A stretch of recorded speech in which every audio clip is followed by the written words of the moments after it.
Video like जरूर कर लीजिए और ऐसे वीडियो लगातार फ्री में पाने के लिए चैनल को तुरंत सब्सक्राइब कर लीजिए और बेल आइकन को जरूर टैप कर लीजिए ताकि आगे भी सारे वीडियो आपको मिलते रहे। यूट्यूब में फॉलो करते हैं तो प्लीज ये वाला फ्री टेलीग्राम चैनल जरूर ज्वाइन कर लीजिएगा। सारे नोटिफिकेशन सारे अपडेट यहीं पे आते हैं, ध्यान रखिए। नमस्कार दोस्तों, एग्ज़ाम प्रिपरेशन के यूट्यूब चैनल पर मैं प्रियंका एक बार फिर से आप सभी का बहुत बहुत स्वागत करती हूँ। आज की क्लास में हम लोग स्वराज पार्टी की स्थापना पढ़ने वाले हैं। तो मॉडर्न इंडियन हिस्ट्री या आधुनिक भारत का जो इतिहास है उसका मैं रिवीजन करा रही हूँ आरओ एग्ज़ाम के लिए। और इससे पहले मैंने इंडियन ज्योग्राफी और पॉलिटी कंप्लीट कराई है। जिनको भी पहले की क्लासेस करनी है, प्लेलिस्ट बनी हुई है, क्लासेस ऐड हैं, आप उनको तैयार कर सकते हैं। मैप के साथ आपको प्रिपेयर कराया गया है और वर्ल्ड ज्योग्राफी भी मैंने करा दी। जो कॉन्टिनेंट्स हैं उनको कंप्लीट कराया है, तो उनको आप क्लासेस को रिवाइज़ कीजिए और साथ में जो क्लास चल रही है इसको करते रहिए। रात को 9 बजे मॉक टेस्ट भी आता है जिसमें मैं आरओ एग्ज़ाम को टारगेट करते हुए और साथ में यूपी पीसीएस के लिए भी जो प्रीलिम्स एग्ज़ाम है इनके लिए जो मोस्ट इंपॉर्टेंट क्वेश्चन हैं उनको सॉल्व करा रही हूँ। ठीक है, अगर आप न्यू हैं तो चैनल पर डेली 1 बजे और रात को 9 बजे ये 2 क्लासेस आपको फॉलो करनी है। और जो भी बच्चे पेड कोर्स में इंटरेस्टेड हैं, कंप्लीट स्टडी मटेरियल उनको परचेज करना है, या फिर अभी भी आप जो टेस्ट सॉल्व कर रहे हैं उसमें आपके मार्क्स कम आ रहे हैं तो एग्ज़ाम ओरिएंटेड टेस्ट सीरीज़ आप ज्वाइन कर सकते हैं स्टडी फॉर सिविल सर्विसेज की। ये नंबर्स आपके सामने दिए गए हैं, इन पर कॉन्टैक्ट करके आप अपने कोर्स को ज्वाइन कर पाएंगे, चाहे आपकी टेस्ट सीरीज़ हो या कंप्लीट कोर्स हो। एक ही जगह आपको स्टडी मटेरियल मिल जाना है, मतलब कि आपकी वीडियो रिकॉर्डेड क्लासेस होंगी, डेली प्रैक्टिस कराई जाती है क्वेश्चंस की। और वो क्वेश्चंस ऐसे हैं जो आयोग पूछता है, स्टेटमेंट वाइज, क्रोनोलॉजी वाले, या फिर आप देखेंगे कि कैसा एग्जाम में पूछा जा सकता है वो एक्सपेक्टेड क्वेश्चन होंगे और ज़्यादा से ज़्यादा सॉल्व कर लेंगे तो वहीं से आपको क्वेश्चन भी देखने को मिलेंगे। आसानी से आप अपनी कट ऑफ क्वालिफाई कर पाएंगे। तो कोर्स से रिलेटेड छोटी सी जानकारी थी जो मैं पहले बता देती हूँ, नए स्टूडेंट्स के लिए इन्फॉर्मेशन हो जाती है। तो चलिए आज की क्लास स्टार्ट करते हैं। सबसे पहले स्वराज पार्टी की स्थापना देखेंगे और उसके बाद हम साइमन कमीशन के बारे में भी पढ़ने वाले हैं। तो स्वराज पार्टी ब्रिटिश भारत में स्वतंत्रता संग्राम के समय स्थापित एक प्रमुख राजनीतिक दल था। इस दल ने भारतीयों के लिए अधिक से अधिक सुशासन और राजनीतिक स्वतंत्रता की प्राप्ति के लिए कार्य किया था। स्वराज पार्टी को उत्तर भारत के संपन्न वकीलों में से एक मोतीलाल नेहरू और इन्होंने भारतीय राष्ट्रीय कांग्रेस के भीतर से शुरू किया था। स्वराज शब्द का वास्तविक अर्थ क्या था? तो अपने स्वयं का शासन, मतलब अपना खुद का। 1919 के भारतीय शासन अधिनियम द्वारा स्थापित केंद्रीय और प्रांतीय विधान मंडलों का कांग्रेस ने गांधी जी के निर्देशानुसार बहिष्कार किया गया था और 1920 के चुनावों में किसी भारतीय ने भाग नहीं लिया। ऐसा गांधी जी का मत था और उनका समर्थन किसने किया? कांग्रेस ने किया।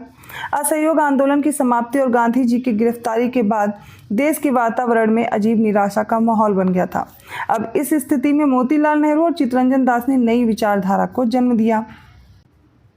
अब इन दोनों लोग का क्या कहना था? मोतीलाल नेहरू और चित्तरंजन दास, इन्होंने कहा कांग्रेस को विधान मंडलों के भीतर प्रवेश कर अंदर से लड़ाई लड़ने का हमें विचार है और ये करना चाहिए।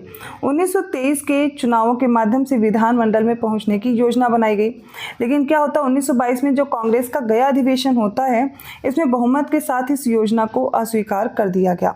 ऐसे इनका मत था कि हम लोग क्या करेंगे कि हम लोग विधान मंडल में प्रवेश करेंगे और वहाँ पर हम लोग इस आंदोलन को कंटिन्यू रखेंगे, लेकिन गया वाला अधिवेशन होता है और उसमें बहुमत के साथ इसको अस्वीकार कर दिया गया था। सीआर दास ने इस दौरान जो कांग्रेस के अध्यक्ष थे, इन्होंने कांग्रेस की अध्यक्षता से पहले तो त्यागपत्र दिया और जनवरी 1923 में मोतीलाल नेहरू के साथ मिलकर के स्वराज पार्टी की स्थापना करते हैं। इस पार्टी का उद्देश्य क्या था कि चुनाव के माध्यम से काउंसिल में प्रवेश करेंगे और उन्हें काम न करने देकर 1919 का जो भारत शासन अधिनियम है उसका उच्छेदन करेंगे। सीआर दास स्वराज पार्टी के अध्यक्ष थे। इसके महासचिव कौन थे? तो मोतीलाल नेहरू थे। श्रीनिवास आयंगर मद्रास प्रांत स्वराज पार्टी के संस्थापक थे और एनसी केलकर स्वराज दल के मुख्य नेता थे।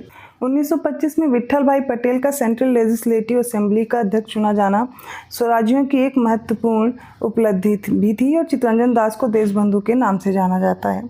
तो विट्ठल भाई पटेल का आपको नाम याद रखना है जो कि केंद्रीय विधानमंडल में अध्यक्ष चुने जाते हैं। देशबंधु का क्या तात्पर्य वो भी समझिए, द फ्रेंड ऑफ नेशन। तो चित्तरंजन दास इंग्लैंड से वकालत की पढ़ाई कर चुके थे और उसके बाद स्वदेश आकर बैरिस्टर हो गए और वकील के रूप में इनकी सबसे बड़ी सफलता थी अलीपुर बम कांड केस में अरविंद घोष का इन्होंने बचाव किया था।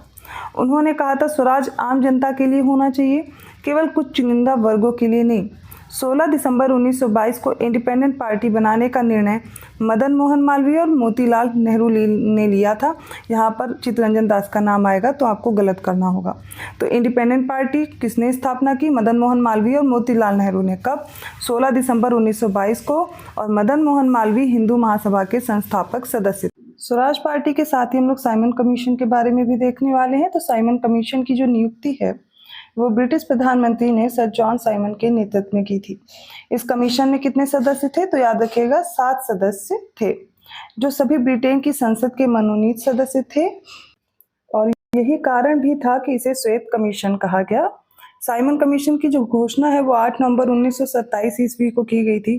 कमीशन को इस बात की जांच करनी थी कि क्या भारत इस लायक हो गया है कि यहाँ लोगों को संवैधानिक अधिकार दिए जाएं।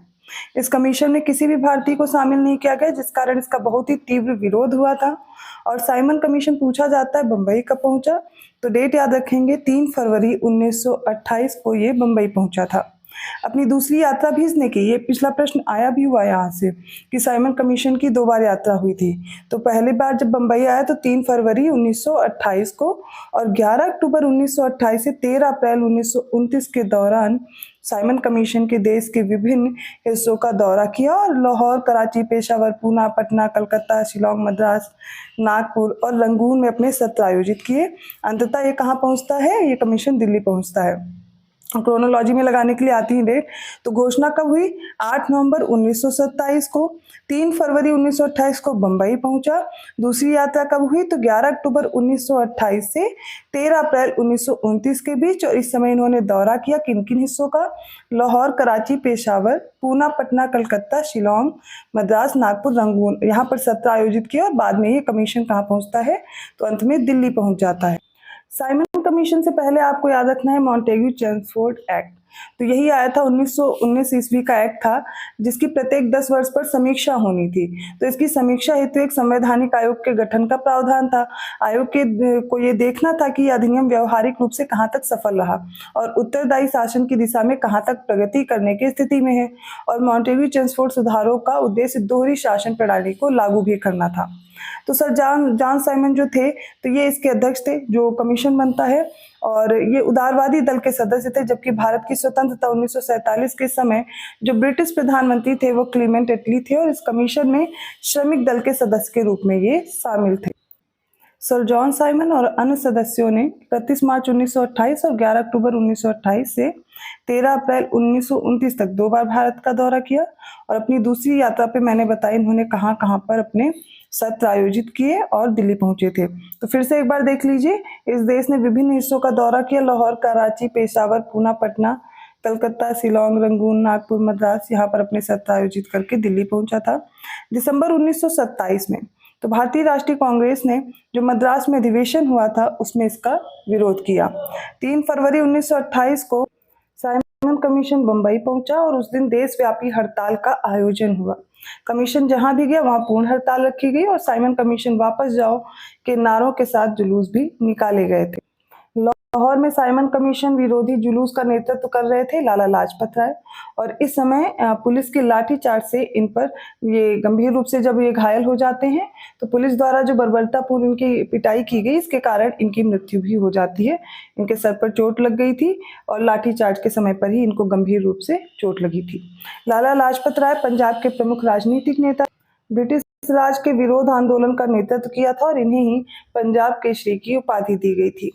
वर्ष 1928 में इंडिपेंडेंस फॉर इंडिया लीग का गठन किसने किया?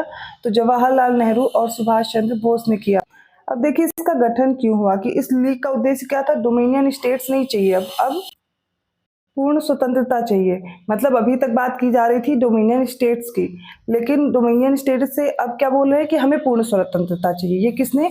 इंडिपेंडेंस फॉर इंडिया लीग की स्थापना जवाहरलाल नेहरू और सुभाष चंद्र बोस ने।